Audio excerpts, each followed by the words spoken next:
why am I wrong? And if you can get as many opinions as possible about why you're wrong, then you can try to think about how do you make it right.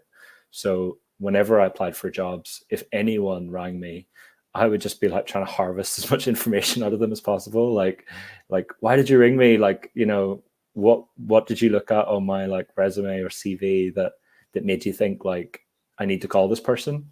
And which part of it were you looking at and you were like, oh, maybe they're not right for the job?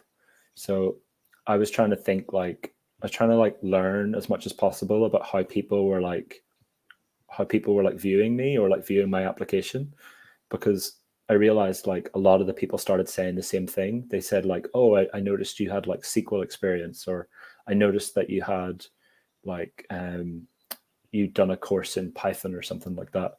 So then what I did was basically think, right, okay, next time I apply for jobs, I'm going to put that right at the top, because the last two people who rang me, they said that they liked that. So then I just put it to the top, and then all of a sudden the phone started ringing more. And then I would ask them the same thing. I'd be like, why did you call? Like, what makes you think I'd be good for the role? And they're like, oh yeah, I thought that you had some good commercial experience. And then like the next time it was like, boom, like right at the top, I've got loads of commercial experience. So it's like kind of like crowdsourcing.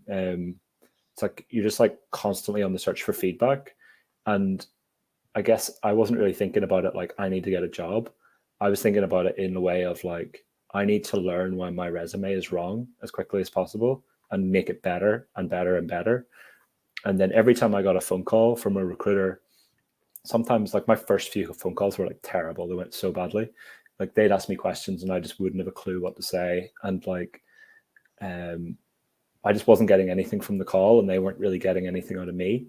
So I kind of did the same thing. I started thinking like which calls went best, which calls were the worst, and then tried to like get to a situation where the conversation was like following the similar path. So again, it's just like kind of breaking it down into its parts and trying to just improve your performance at each bit.